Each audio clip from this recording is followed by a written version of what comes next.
Hari ini tema kita tentang Ananias dan Safira. Sampai hari ini saudara, tentang Ananias dan Safira ini masih banyak terjadi pertentangan di dalam gereja Tuhan. Ya, para teolog, doktrin-doktrin yang berseliweran di dalam kalangan gereja terus sampai hari ini. Ada yang setuju, ada yang berkata, Tuhan kok sadis sekali. Masa langsung mati? Itu mengerikan sekali. Pokoknya banyaklah masing-masing kita. Nah, untuk mengerti secara dalam dari hati Bapa di surga. Bahkan bukan cuma untuk mengerti Ananias dan Safira ini, tapi untuk mengerti secara keseluruhan prinsip konsep hati Bapa kita terhadap kita melalui firman-Nya atau Alkitab ini. Mari kita satukan dulu pandangan kita satukan dulu persepsi kita, ya, bukan doktrin ini, doktrin itu, dari hamba Tuhan ini, dari hamba Tuhan itu, tidak. Tetapi kita satukan persepsi kita, pandangan kita, cara berpikir kita dengan satu konsep ini. Yaitu hubungan Papa dengan anak-anaknya. Saya ulangi, hubungan Papa dengan anak-anaknya. Ini bukan tentang Papa di surga, tapi tentang kehidupan kita di dunia ini. Nah, saudara, saya beri pertanyaan dulu. Ya, apa yang terjadi kepada anak-anak? Jadi anak-anak ya, belum masuk remaja, apalagi belum pemuda atau pemudi, masih anak-anak. Kalau di usia anak-anak, papa mama tidak tegas. Ya, nggak berkata, ini racun. Ini listrik bisa setrum kamu. Awas, ini tajam, gunting atau pisau. Ini api. Ya. Tapi waktu anak-anak tidak diberi ketegasan atau didisiplin. Betapa celakanya hidup anak ini kalau sudah dewasa. Mungkin juga belum sampai dewasa, anak ini sudah celaka, bahkan bisa mati. Karena racun gak dibilang racun. Ya, ini konsepnya. Bahkan seluruh Alkitab akan mudah dimengerti dengan pola pikir Papa ketika kita menempatkan diri bahwa kita ini anak-anak, dia itu Papa. Nah, di sini kita melihat bedanya Papa kita di Perjanjian Lama dengan Papa kita di Perjanjian Baru. Pasti sampai hari ini masih banyak orang bertanya, sepertinya Tuhan beda ya. Di Perjanjian Lama sepertinya tentu kejam, tentu sadis, salah mati. Salah mati. Betul, kita wajar punya logika seperti itu. Tapi ilustrasi tadi loh saudara, kalau masih anak-anak tidak diberi ketegasan, wah bisa rusak betul anak-anak itu kalau dia atau mereka dewasa. Saya punya kesaksian nyata. Ya. Satu hari ini saya di Berlin ini saudara. Ya. Saya punya saudara baik, kenal baik, sudah dari tahun 80-an. Waktu mereka masih mahasiswa. Sekarang mereka dua-dua suami istri sudah doktor di Jerman, sudah warga negara Jerman, punya 2 anak. Suatu hari saya main ke rumah mereka. Saya kaget. Selama saya kenal mereka belum pernah punya anjing. Nah, pas saya datang kali itu ada anjing. Tapi ampun, anjing itu nakalnya luar biasa.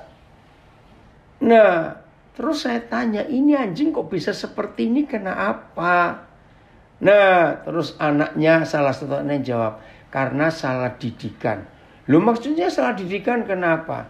Ketika dia masih kecil, kami beli lucu. Anjing kecil kan lucu. dimanja habis oleh mereka sekeluarga. Pokoknya tidak dikasih peraturan apa-apa. Setelah makin dewasa, makin besar anjing ini makin susah diatur. Nah, terus mereka datang mencari pelatih anjing. Ya, kalau nggak salah 3 atau 4 pelatih anjing, semuanya tidak sanggup. Lalu mereka tanya, kenapa? Nah, ada kalimat ini, lucu sekali.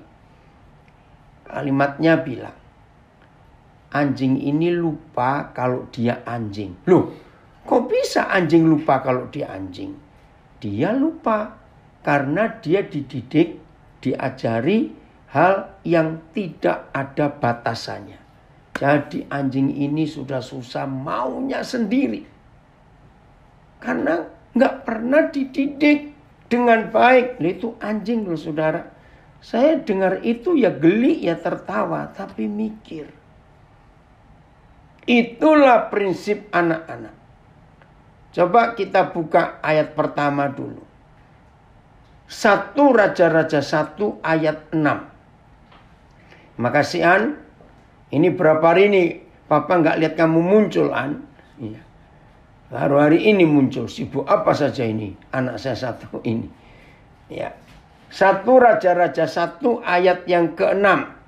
Mari kita lihat ayat ini. Ini jadinya kalau anak-anak tidak didisiplin dalam tanda kutip ya. Selama hidup Adonia. Nah, kalau saudara baca Adonia ini salah satu anak Daud dari istri keberapa saya juga lupa ya. Tapi Adonia ini betul-betul anak yang buat malu orang tuanya.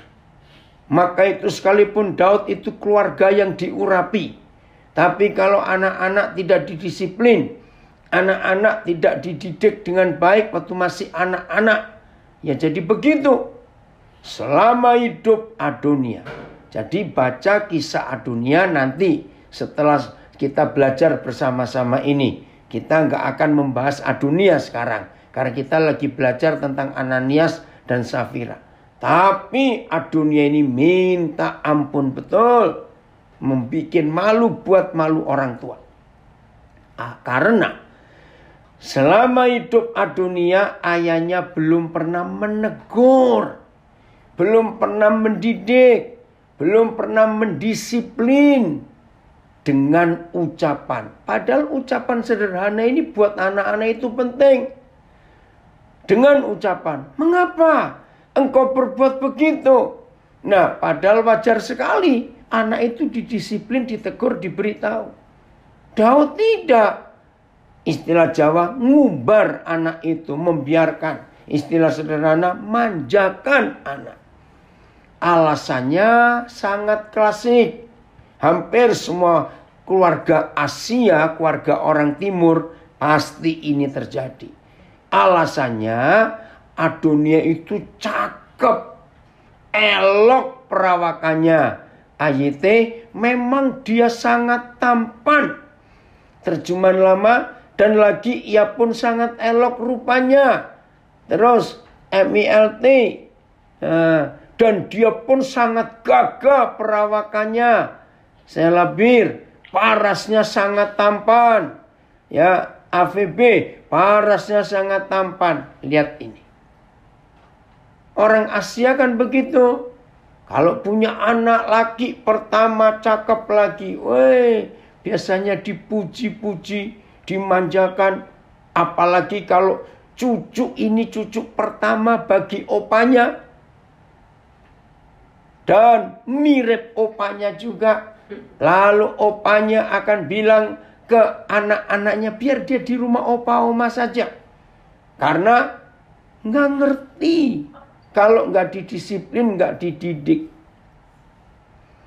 Tidak sedikit keluarga-keluarga Asia yang anak pertamanya laki dan seperti Adonia ini, cakep, gagah, tampan, dan nggak pernah ditegur, nggak pernah didisiplin.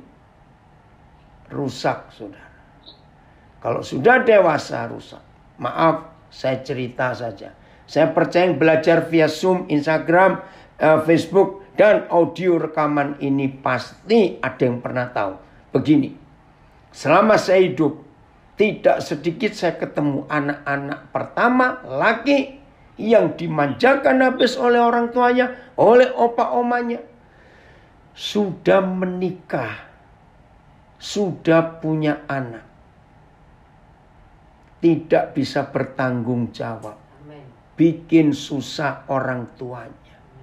Sudah punya anak, sudah menikah, masih minta uang orang tuanya. Dan itu tidak sedikit. Saya percaya nggak sedikit di antara saudara yang pernah tahu fakta ini. Betul ya? Maka itu jangan biarkan anak-anak kita rusak.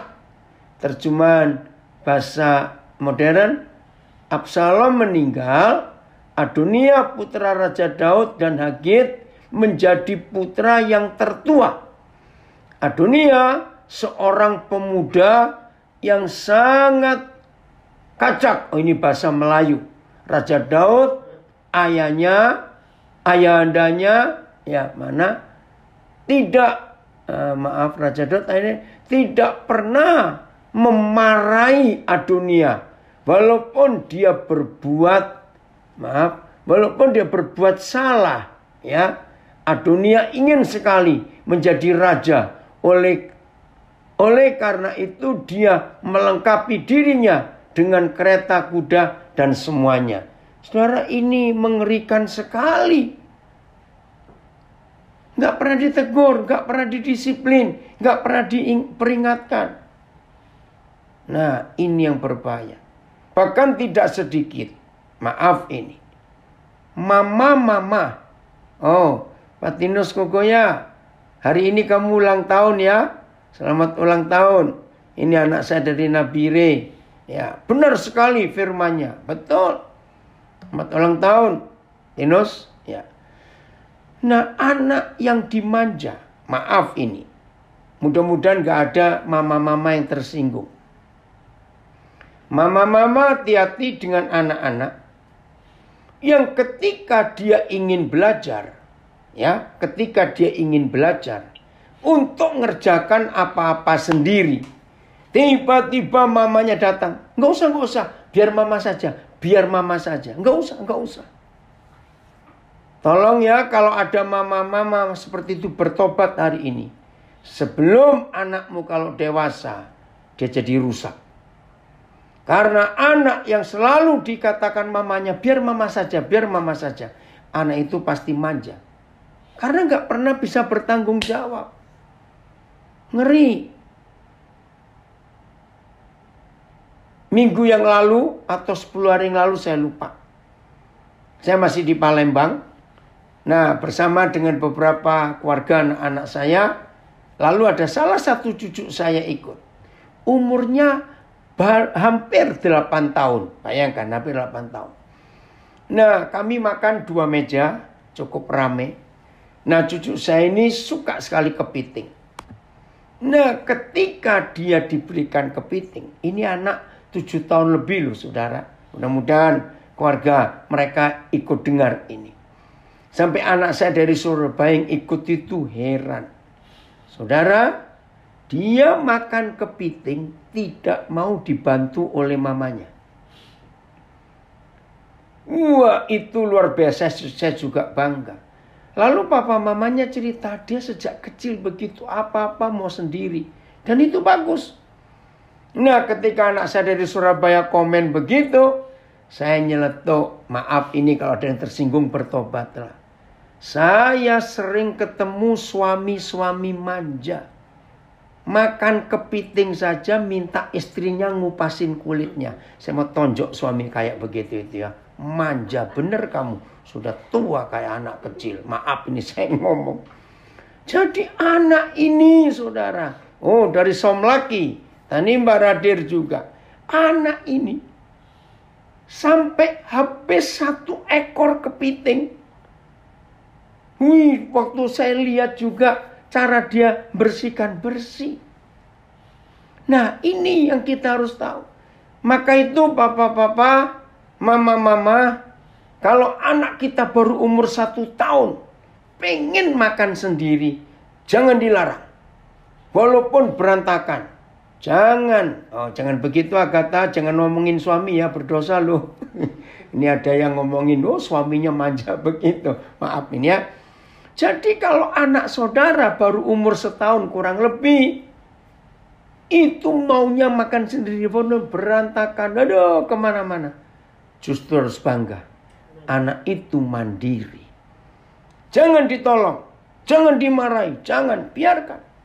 Wih, itu anak yang luar biasa. Keren sekali. Nah, inilah anak yang harus didisiplin sejak masih kecil. Supaya mengerti. Jelas ya untuk hal ini saudara. Maka itu firman Tuhan. Coba kita lihat. Ratapan 3 ayat 27 dan 28. Nah ini penting sekali kita melihat. Ya. Ratapan 3 ayat 27 dan 28. 27, oke. Ya, adalah baik. Perhatikan. Tuhan menyebut khusus. Dona, apa kabar kamu? Wah, ini sahabat lama saya dari tahun 70-an. Baru muncul hari ini. Dona, Koden senang sekali. Ya, salam buat anak-anakmu ya. Oke. Ini tim kami dulu tahun 70-an di Surabaya. Ya, waktu papa mamanya masih hidup, hamba Tuhan juga. Pak Willy Wurangian. Puji Tuhan. Adalah baik bagi seorang pria memikul tanggung jawab pada masa mudanya. Wih, firman ini luar biasa. Saya baca lagi. Ratapan 3:37. Adalah baik bagi seorang pria memikul tanggung jawab, memikul kuk pada masa mudanya.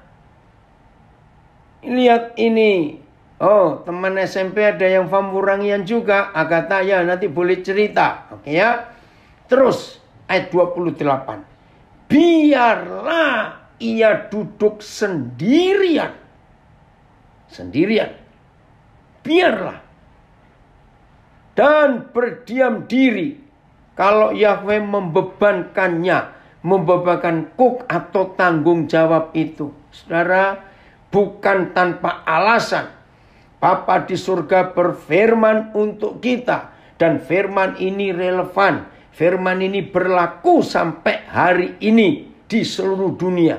Anak laki-laki sejak masih kecil harus diajar pikul kuk, pikul tanggung jawab. Supaya enggak manja-manja. Maka itu dalam mengerti ayat ini, saya bilang begini ya kepada gadis-gadis. Maaf.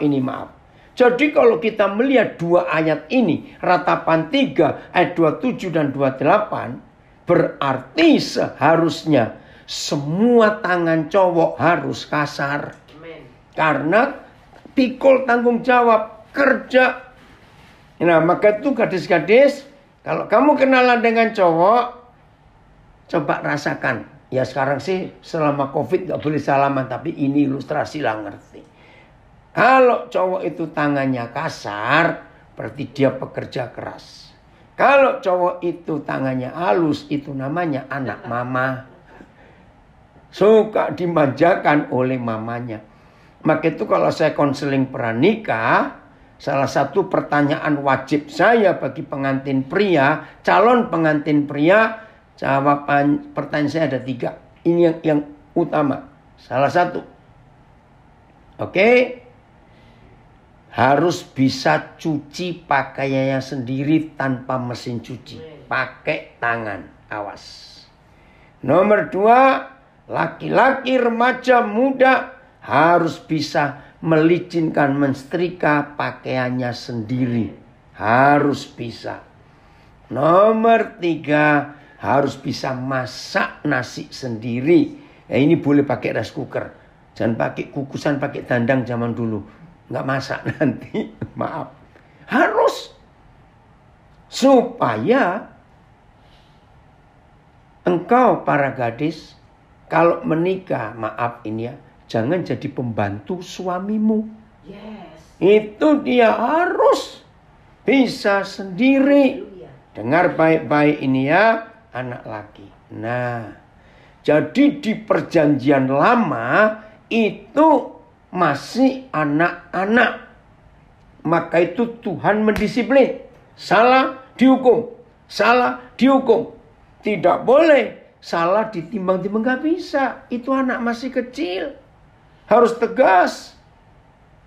Kita lihat Galatia 4 ayat 1 sampai 4. Galatia pasal 4 ayat 1 sampai 4. Penting sekali untuk kita perhatikan. Ya. Galatia 4 ayat 1 sampai 4. Untuk kita belajar betul-betul. Judulnya menarik sekali. Tidak ada perhambaan.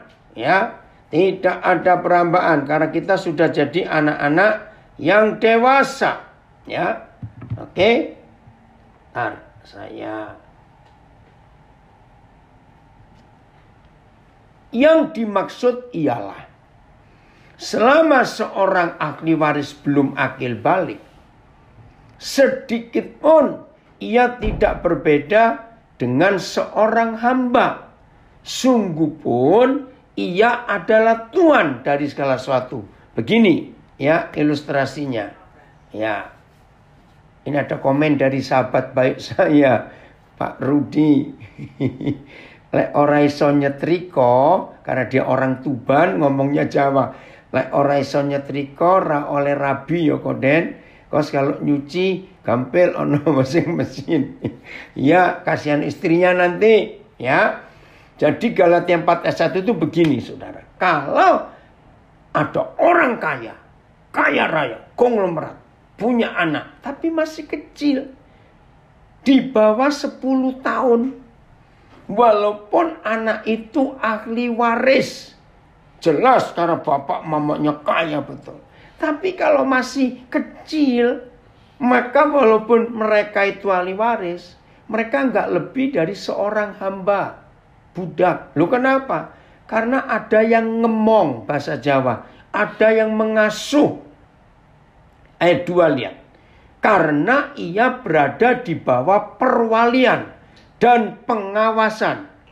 Ada yang ngawasi, ada yang nuntun, ada yang ngatur, ada yang memberitahu. Jangan ke situ, itu lubang, bahaya. Jangan deket-deket, itu api. Awas, itu ada listrik. Jangan masukkan jarimu. Jangan pegang itu. Tajam, pisau. Nanti kamu luka. Nah, itu anak-anak. Ya, di bawah pengawasan dan perwalian. Sampai pada saat yang telah ditentukan oleh bapaknya. Ada waktunya anak itu dianggap dewasa. Demikian pula kita. Selama kita belum akil balik. Ya, akil balik itu bahasa Arab. Bahasa asingnya masa pubertas.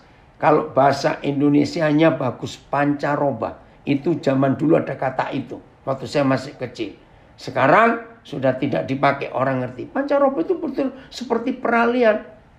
Ya, akil balik. Maka kita walaupun ahli waris masih kecil, takluk juga kepada roh-roh dunia. Maka itu kita diberitahu, itu dosa. Rokok tidak boleh, itu berzina. Awas itu begini. Itu perjanjian lama. Ayat 4. Tetapi setelah genap waktunya, maka Tuhan mengutus anaknya yang lahir dari seorang perempuan dan takluk kepada hukum Taurat. Nah, waktu Yesus Tuhan datang ke dunia, ada peralihan. Masuk masa perjanjian baru. Terima kasih. Ini ada yang bahasa Jawa ayat 3. Galatia 4. Saya akan baca ya. Galatia 4 ayat 3. Samono uga kita sajrone durung diwasa kita ya kawengku Jadi diatur, dilindungi dening para rohing jagat, masih dikuasai oleh roh dunia. Terus ayat yang keempat, nanging bareng wis tekan ing ganepe mangsa, Gusti ngutus Kang Putra kang miyos saka wanita, miyos kawengku ing angger-anggering toret. Jadi ada pembebasan setelah Yesus Tuhan datang. Kita nggak disebut anak-anak lagi, tapi kita jadi dewasa. Itu dia. Nah, setelah kita jadi dewasa, nggak lucu ya, kalau sudah umur 20 masih ada yang ngasuh, ada yang ngemong, ada yang ngawasi. Umur 20 loh. Lucu nggak kalau sudah umur 20? Jangan di situ, nanti kamu jatuh, itu lubang. Jangan dipegang, itu tajam. Umur 20 kayak begitu, maaf. Berarti anak ini anak berkebutuhan khusus. Maafkan saya. Nah, inilah hukum Tuhan. Ya, makasih Kalis, Om senang. Ini salah satu pimpinan sekolah Alkitab di Jawa Tengah. Puji Tuhan ikut belajar. Nah, jembatan. Saya pakai istilah jembatan. Antara perjanjian lama ke perjanjian baru. Jembatannya itu ada di 1 Korintus 6 ayat 12. Kita lihat. Berapa terjemahan langsungan. Ya. 1 Korintus 6 ayat 12. Itu jembatan dari perjanjian lama ke perjanjian baru. Nah, jadi kalau ada di antara saudara sampai hari ini masih bingung, kenapa Tuhan di perjanjian lama sadis, kejam, salah mati, bunuh semua orang Kanaan. Hari ini kita dibuat mengerti. Karena anak-anak dan dewasa. Oke? Segala sesuatu halal bagiku, tetapi bukan semuanya berguna.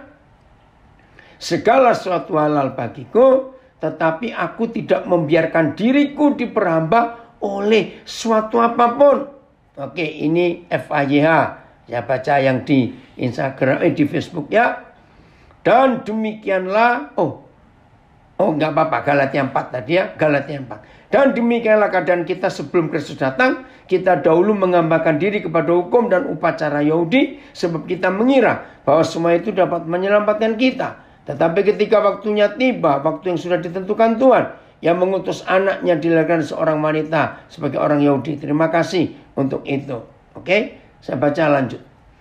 Segala sesuatu halal bagiku, tetapi bukan semuanya berguna. Segala sesuatu halal bagiku, tetapi aku tidak membiarkan diriku diperhamba oleh suatu apapun. AJT. Sebab semua hal diperbolehkan bagiku. Ini sudah dewasa.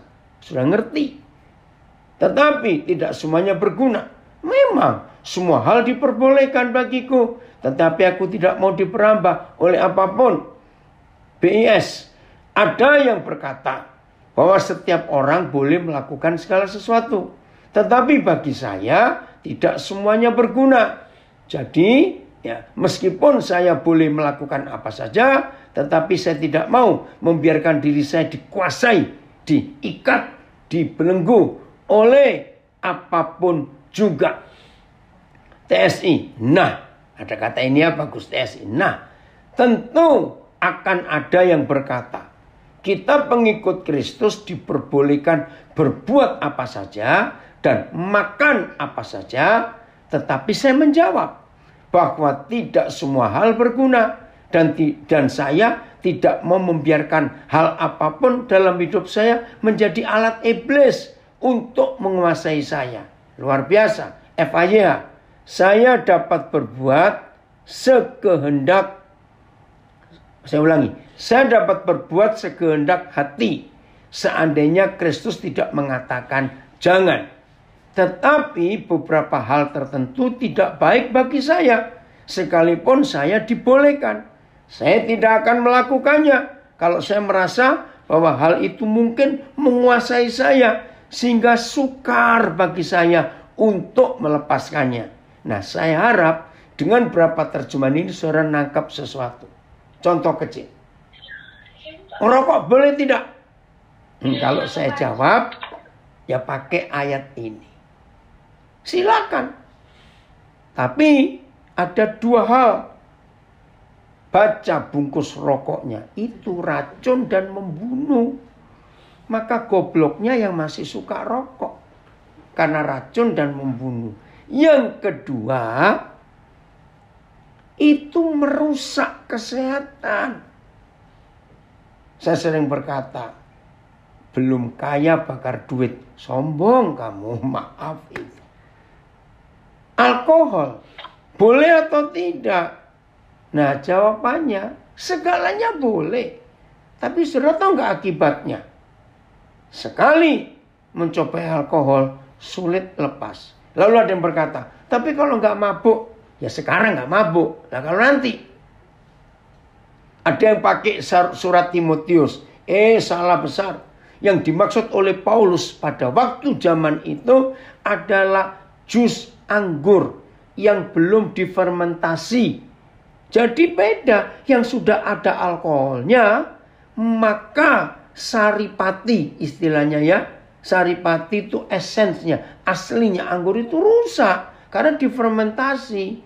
Nah kalau betul air anggur murni, nggak apa-apa untuk kesehatan. Jadi jangan salah terjemahkan, awas kamu yang suka mabuk ya. Hal apa saja. Maaf kalau ada yang tanya, seks boleh karena Tuhan ciptakan. Tapi hanya untuk suami istri. Itu loh. Nah orang yang terikat pornografi, ngeri sekali. Dan banyak lagi. Jadi kalau kita sudah dewasa, harus kita bisa milih. Mana yang berguna, mana yang tidak berguna. Mana yang akan membelenggu, mengikat kita, dan mana yang tidak mengikat kita. Harus tahu. Nah ini jembatannya. Nah sekarang kita buka Kisah Rasul 5. Ngeri sekali kalau kita melihat peristiwa ini. Lalu ada juga yang bertanya, lah kalau sekarang kok nggak ada lagi ya? Kan banyak itu orang-orang menipu dalam gereja. Enggak, lain hukumnya. Pasal 5 ayat 1. Ada seorang lain, ayat 1-an ya. Ada seorang lain yang bernama Ananias. Ia beserta istrinya Safira menjual sebidang tanah. Nah pada masa itu memang diizinkan. Ini hukum gereja mula-mula. Oke, saya bacakan dulu pasal 4-nya. Ya, pasal 4 mulai ayat 32. Kisah Rasul 4 32 supaya kita tahu kisah sesungguhnya itu bagaimana. Kisah Rasul 4 ayat 32 mulai. Lihat judulnya. Ya, lihat judulnya. Ayat 32-an. Judulnya ini indah sekali untuk kita pelajari. Cara hidup gereja yang mula-mula, saya tambahkan itu. Jadi kita harus hidup sebagai gereja yang seperti ini.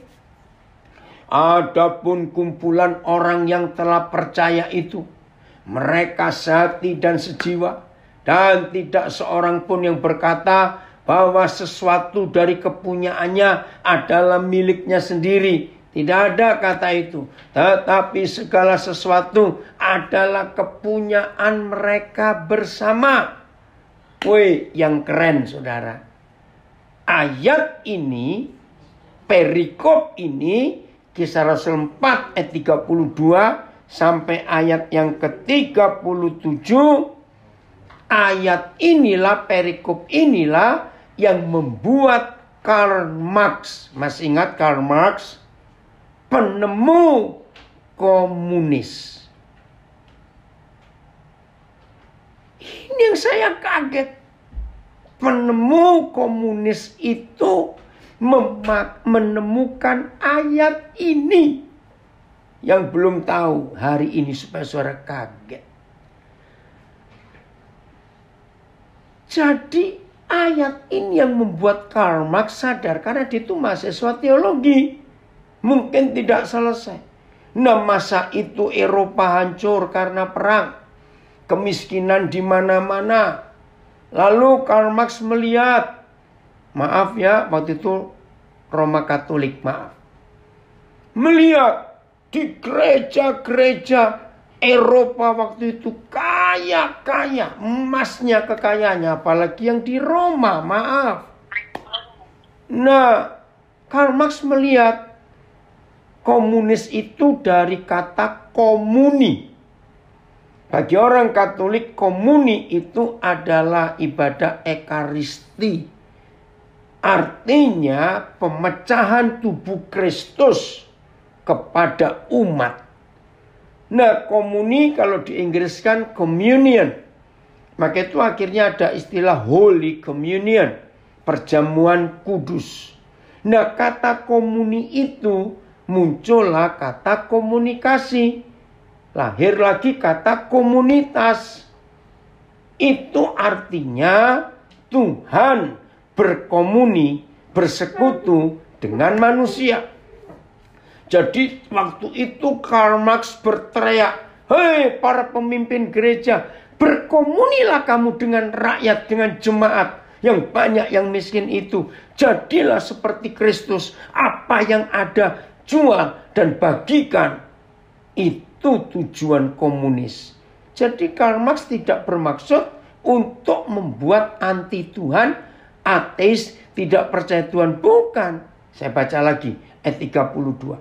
Adapun kumpulan orang yang telah percaya itu, mereka sehati dan sejiwa. Dan tidak seorang pun yang berkata bahwa sesuatu dari kepunyaannya adalah miliknya sendiri.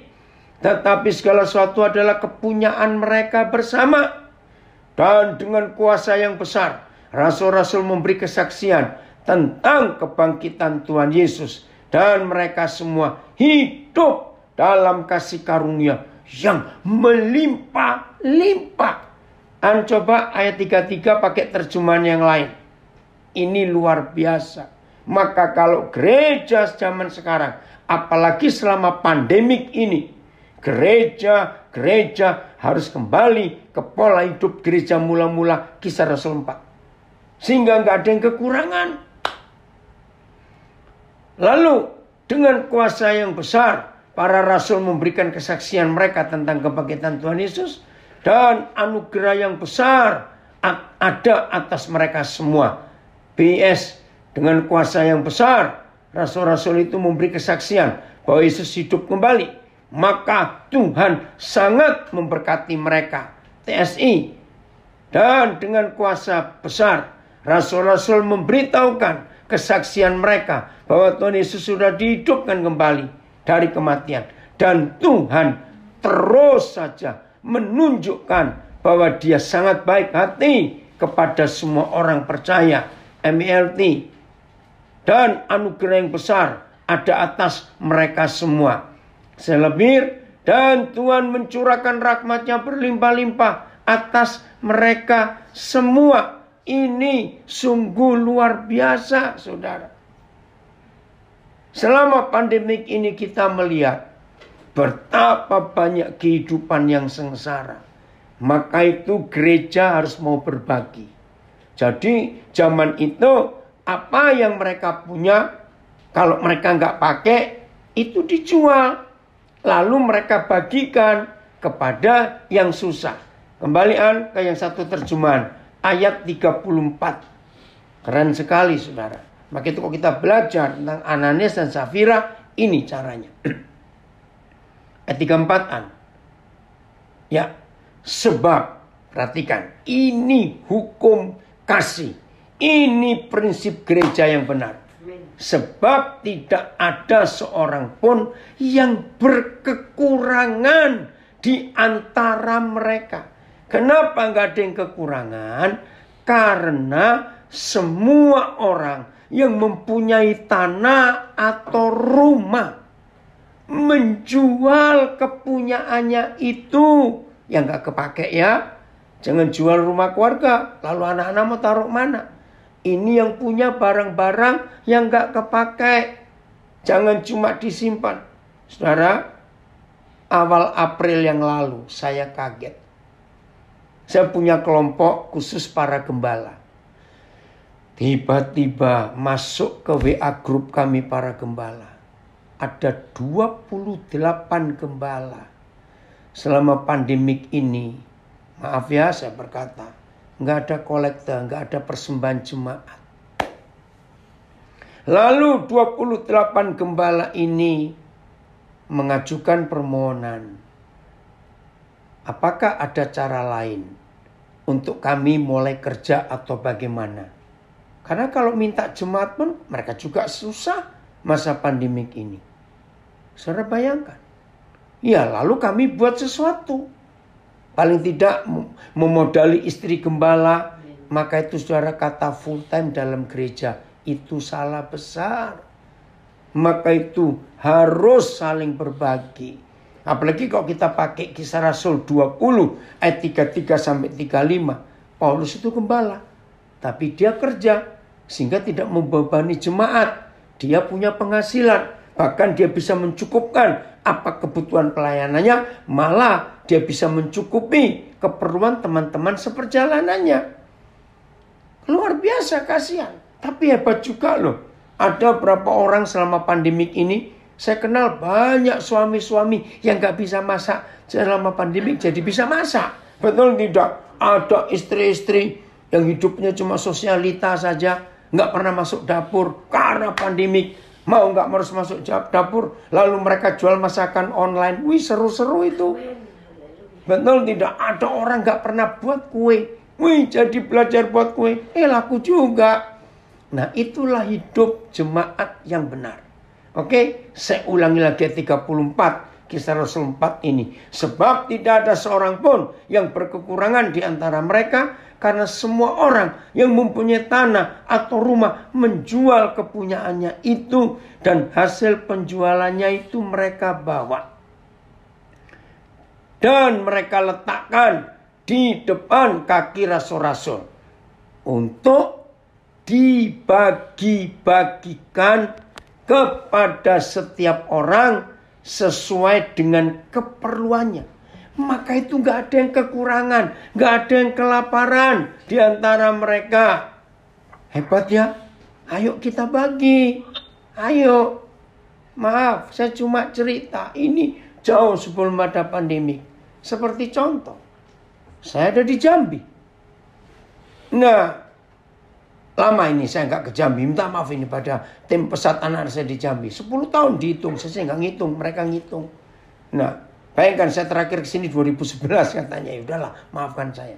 Nah, tadi ini saya sempat keliling melihat, beberapa lahan yang sudah dalam tanda kutip ya saya beli lewat berkat Tuhan. Luar biasa. Saya nggak merasa memiliki itu. Dan itu nggak disewakan. Tapi di situ jadi tempat. Wah, diceritakan tadi ada pohon buah ini. Buah-buahan luar biasa. Betul-betul kayak Taman Eden tadi itu. Ada sekolah juga, ada pelatihan. Dan banyak lagi. Terima kasih Tuhan untuk itu. Dan itu nggak cuma di Jambi saya buat itu. Di banyak tempat di Indonesia yang Roh Kudus suruh saya membeli lahan.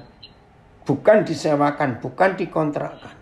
Untuk memberkati banyak orang. Bahasa Jawa saya akan baca ayat 35. Pepayone nuli dipasrahke marang para rasul. Duwite banjur diedum-edum marang wong-wong sing padha mbutuhake miturut gedhe ciliking kabutuhane. Jadi kalau komunis merubah ini sama rata. Tidak. Hukum kasih nggak sama rata. Misalnya, sekarang bersama-sama saya ada berapa ini 5 anak-anak saya kumpul. Atau di komunitas saudara ada 20 orang. Tiba-tiba ada dapat uang 100 juta. Kalau komunis dibagi rata. 20 orang 100 juta berarti satu orang berapa itu? 5 juta. Ya 5 juta ya. Nah, kalau Tuhan tidak. Dari 20 orang itu akan dilihat. Siapa yang punya kebutuhan banyak, itu yang dapat lebih banyak. Nah, seandainya dari 20 orang itu ada 3 orang misalnya yang sedang tidak perlu apa-apa, ya mereka nggak dapat. Ini kasih Tuhan yang luar biasa. Nah, jadi ini hukumnya. Kembali ayat 5, pasal 5. Ayat yang kedua. Ya, Kisah Rasul 5 ayat 2. Dengan setahu istrinya. Ananias ya. Ia menahan sebagian dari hasil penjualan tanah itu. Dan sebagian lain dibawa dan diletakkannya di depan kaki rasul-rasul. Awas. Jangan saudara menerjemahkan, wih, Tuhan itu kejam sekali ya. Berarti dia minta semua. Salah. Seandainya mereka suami istri itu dari hasil penjualan tanah yang mereka nggak pakai, itu hanya mau diberikan setengahnya saja, Tuhan pun nggak apa-apa. Itu hak mereka. Nah, jadi jangan berkata Tuhan kok sadis sekali.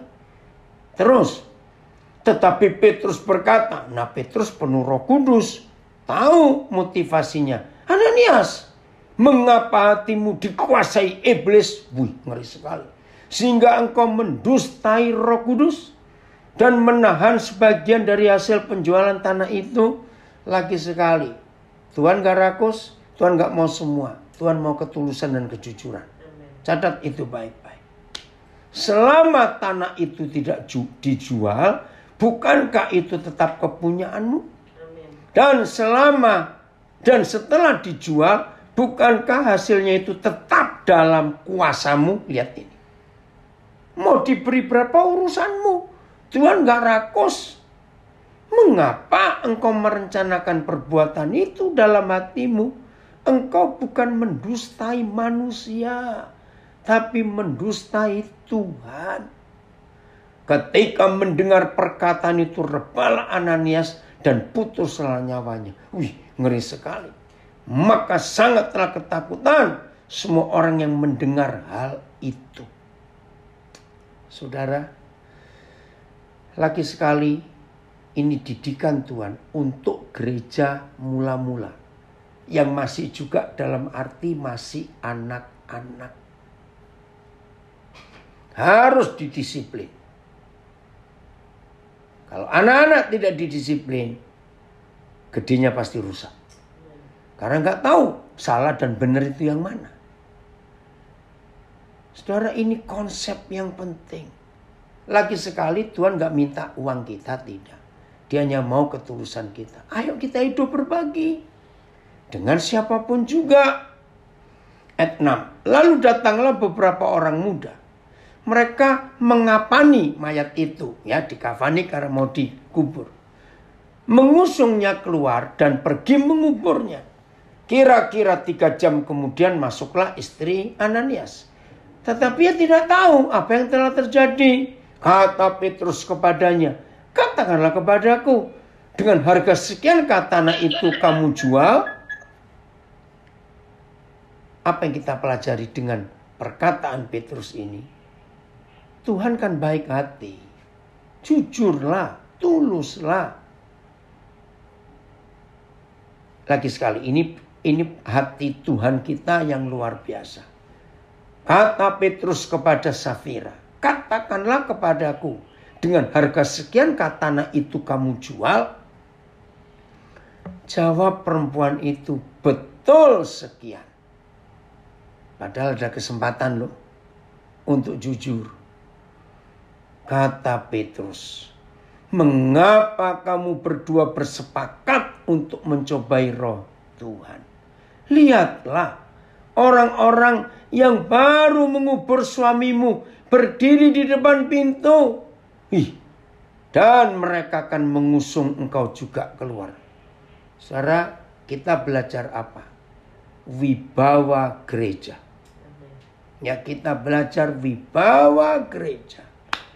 Lalu rebalah perempuan itu seketika itu juga di depan kaki Petrus dan putuslah nyawanya. Ketika orang-orang muda itu masuk, mereka mendapati dia sudah mati. Lalu mengusungnya keluar dan menguburnya di samping suaminya. Maka sangat ketakutanlah seluruh jemaat atau seluruh anggota gereja dan semua orang yang mendengar hal itu. Jadi bukan Tuhan kejam membunuh Ananias dan Safira karena uang. Salah. Tuhan mendisiplin gereja. Tadi sore habis saya Zoom yang siang, saya baca berita di kota Medan. Ada bendahara gereja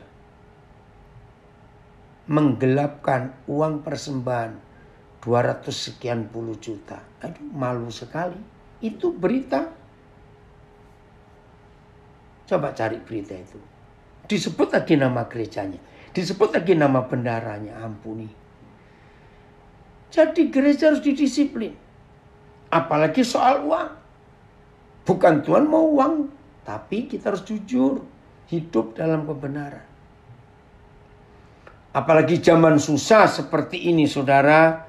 Kita harus betul-betul hidup memuliakan Tuhan. Maka itu, bagaimana cara kita hidup menggunakan uang kita, itu akan menentukan siapa kita. Saudara sering baca enggak? Itu viral di sosial media dan itu sudah jadi umum tulisan di buku-buku. Ini kalimatnya. Untuk saudara kenal seseorang, siapa dia, serahkan sejumlah besar uang.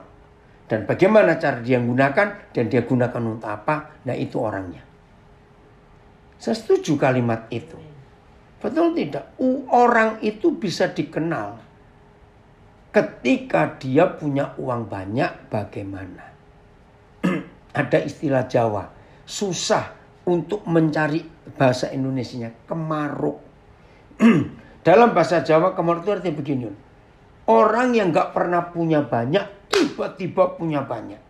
Nah contoh, ini satu fakta. Kira-kira 3 bulan yang lalu. Di suatu wilayah di Jawa Timur, daerah Tuban.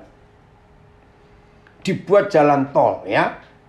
Nah pemerintahan Jokowi ini luar biasa. Bukan ganti rugi, tapi ganti untung. Nah ini pertama kali dalam sejarah pemerintahan Indonesia. Ada negara begitu murah hati membeli tanah rakyat harga normal. Maka tiba-tiba orang di desa itu kaya mendadak. Karena tanah mereka dibeli oleh negara sekian banyak. Jadi mereka dapat duit ratusan juta mendadak. Saudara tahu ingat ya kisah itu? Wih mereka kemaruk. Nah itu loh kata kemaruk. Sayang. Mereka nggak bisa menggunakan uang dengan baik. Belanja apa? Mobil. Sampai dealer mobil di kota Tuban habis. Mereka beli mobil nggak milih. Pokoknya mobil. Apa saja. Wih, ikuti berita di TV itu. Luar biasa. Oh ada yang komen. Apa Pertamina apa? Coba saya baca dulu. Dari Pertamina Bapak untuk pengeboran. Oh. Dari siapa ini? Oke, ya. Oh, bukan dan untuk jalan tol. Maafkan saya kalau saya salah. Enggak berapa bulan mobilnya pada rusak tabrakan. Enggak tahu bagaimana. Kan kasihan sekali. Nah, saudara, maka itu hati-hati dengan uang. Maka itu Amsal menulis, muliakanlah Yahweh Tuhan dengan hartamu. Artinya untuk kita jadi berkat dalam hidup. Dan hidup kita sendiri bisa berkata cukup. Oh luar biasa kalau kita bisa gunakan uang itu sebaik-baiknya. Untuk menjadi berkat buat banyak orang. Saya bersyukur kepada Tuhan. Berapa waktu yang lalu. Lulus lagi dari tangan saya. Sarjana Kesehatan Masyarakat. Dari Universitas Samuel Ratulangi Manado. Kalau saya hitung, itu sarjana S1 yang ke-490 sekian, hampir 500. Yang Tuhan luluskan lewat tangan kami. Anugerah Tuhan yang luar biasa. Tuhan berkati kami.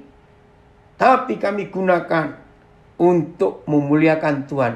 Untuk jiwa-jiwa. Maka itu bisa banyak orang keberkatan juga. Maka itu ayo dalam hidup kita. Kalau kita tahu bagaimana cara kita menggunakan uang. Supaya nggak ada orang kekurangan. Supaya nggak ada orang lapar di sekitar kita. Sehingga kalau nggak ada orang lapar lagi. Karena kita berbagi. Nggak ada setan di dunia ini. Maka itu viral di sosial media. Khotbah-khotbah saya yang dipotong. Terserahlah yang mau motong. Ya, tentang perpuluhan. Wih, jadi gempar. Bahkan ada yang menggantung saya. Karena marah. Ada pendeta yang marah. Nah, saya bilang kepada mereka. Yang tidak setuju dengan kebenaran perpuluhan. Justru itulah pendeta yang mata duitan. Gitu aja sudah. Itu sebabnya saudara. Kita harus hidup benar. Maaf. Ya. Saya akan baca ada komen. Karena setiap mendengar pendeta khotbah. Lalu kalau merasa bahwa ini bisa mengena di saya. Lalu berkata bahwa Tuhan berbicara melalui hambanya. Bisa juga. Seperti itu keadaannya. Jadi mulai hari ini. Muliakan. Keuangan itu untuk memuliakan Tuhan. Menjadi berkat. Buat banyak orang di sekitar kita yang perlu. Maka kalau saudara dan saya tidak jadi Ananias dan Safira di akhir zaman ini. Maka penginjilan itu akan luar biasa hasilnya. Jadi ayo kita jadi berkat mulai hari ini. Ayat yang terakhir. Yang susah pun bisa jadi berkat. Apalagi yang punya lebih. Richard, kamu sudah ke Samarinda atau belum? Jangan lupa kontak Aan kalau ke Samarinda. Ini anak saya kontak di Instagram. Oke, ini ayat yang terakhir. Kita buka 2 Korintus 8. Ayat 1 sampai 4. Ini ayat yang terakhir. Luar biasa Tuhan kita. Oke ya. Pak Joko komen apa ini ya? Pak Joko. Koden salah satu pendeta, bendara majelis daerah, salah satu denominasi tidak bisa mempertanggungjawabkan uang persepuluhan tahun 2019 yang harus disetor ke majelis pusat sekitar sebesar 516 sekian juta. Dan ini pendeta ternyata anggota majelis pusat. Oke lah, sudah ampuni Tuhan, gitu aja. Ngeri. 2 Korintus 8 ayat 1 sampai 4. Lihat. Saudara-saudara, kami hendak memberitahukan kepada kamu. Ini loh gereja yang benar seperti ini. Apa yang mau diberitahukan Paulus kepada kita gereja akhir zaman ini? Saya ulangi. Saudara-saudara, kami hendak memberitahukan kepada kamu tentang kasih karunia yang dianugerahkan kepada gereja-gereja di Makedonia. Apa itu? Wih, seru saudara. 1. Selagi dicobai dengan berat. 2. Dalam pelbagai penderitaan. Merenung sebentar. Dicobai dengan berat. Dalam pelbagai penderitaan. Sebutkan dengan satu kata. Kira-kira ini gereja model apa ini? Dicobai dengan berat. Dalam pelbagai penderitaan. Mendengar kata dicobai saja sudah nggak enak. Dengan berat lagi. 2. Dalam pelbagai penderitaan. Mendengar penderitaan ini sudah, ini pelbagai lagi. Jadi apa kira-kira kata yang tepat untuk gereja yang seperti ini? Aduh, ngeri sekali keadaannya. Maka itu hati-hati. Kalau kita sedang mengalami ujian. Namun, ini loh. Ya, sukacita mereka meluap. Kan gak masuk akal. Dicobai dengan berat dalam pelbagai penderitaan, sukacita mereka meluap. Lalu kondisi ketiga. Dan meskipun mereka sangat miskin. Gak cuma miskin, sangat. Udahlah, terjemahkan sendiri. Kalau saya pakai istilah Indonesia begini lah. 3 kondisi ini dicobai dengan berat dalam pelbagai penderitaan. dan sangat miskin. Ini apa itu? Phrase apa ya? Kata-kata dalam bahasa Indonesia. Sudah jatuh ketimpa tangga. Masih ingat kalimat itu? Maka kalau saya menjelaskan ini, sudah jatuh ketimpa tangga. Tangganya tangga besi. Belum sempat bangun, datang anjing gila gigit dia. Sudah terjemahkan sendiri. Betapa susahnya ini orang. Tapi saya bertobat. Lihat kondisi mereka di kalimat terakhir ayat 2. Namun mereka kaya dalam kemurahan. Gak masuk akal bukan? Kalau kaya raya, hidup keberkatan, senang-senang, wajar kaya dalam kemurahan. Tapi kondisinya dicobai dengan berat dalam berbagai penderitaan, sangat miskin. Coba terjemahan yang lain, satu ayat ini. Apa itu? Ayo, ngeri sekali. Oh maaf, ini sinyalnya terganggu sebentar. Tuhan tolong dalam nama Yesus. Tunggu sebentar. Ya, terima kasih Tuhan. Oke, lihat. AJT.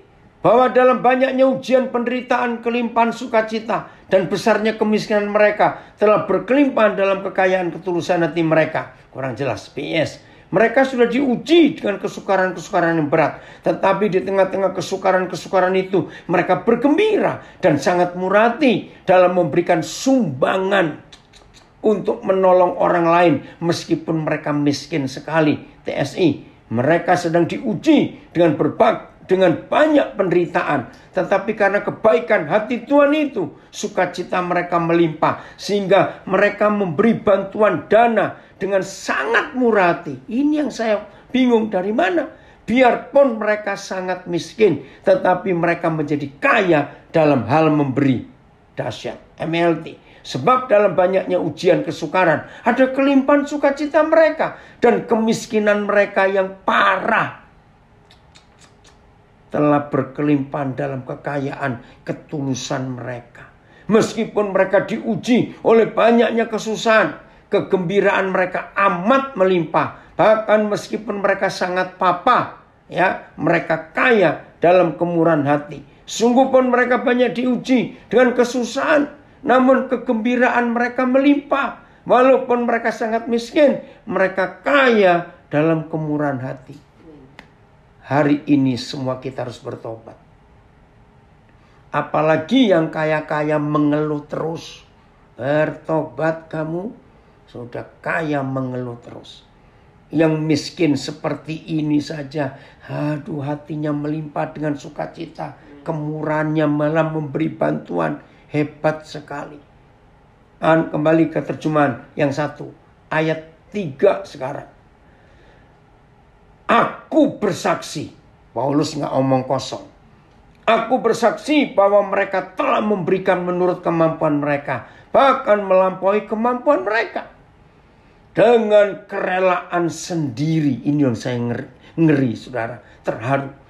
Dengan kerelaan sendiri mereka meminta Paulus ini. Dan mendesak kepada kami supaya mereka juga beroleh kasih karunia untuk mengambil bagian dalam pelayanan kepada orang-orang kudus. Supaya di akhir zaman ini tidak ada Ananias dan Safira lagi. Mari kita punya hati seperti gereja-gereja di Makedonia yang suka berbagi dalam kesulitan juga. Setuju saudara? Ya harus. Kalau tidak, ngeri. Jangan sampai ada roh Ananias dan roh Safira dalam hidup kita. Kalau toh orang-orang itu nggak mau memberi, Tuhan pun nggak maksa. Maka itu jahat kalau mau memberi tapi bohong, nipu Roh Kudus. Jangan itu terjadi. Kamu belum nulis di Instagram atau siapa yang bisa membantu saya? Nulis, Ceki, nomor WA saya. Iya. Oke ya, makasih. Giovanno, sudah, Aan sudah. Terima kasih. Jadi hari ini, ayo kita hidup dalam kebenaran ini. Oh ya Medi, Papa lupa jawab pertanyaanmu kemarin ya. Ingat lagi nanti di WA. Jelas ya saudara? Oh betapa indahnya dunia, betapa mulianya nama Tuhan Yesus. Kalau gereja Tuhan, murid-murid Yesus punya hati seperti gereja Makedonia. Orang-orang di sekitar kita akan keberkatan luar biasa. Indah ya? Dunia akan memuliakan Tuhan Yesus. Puji Tuhan, Tuhan memberkati kita.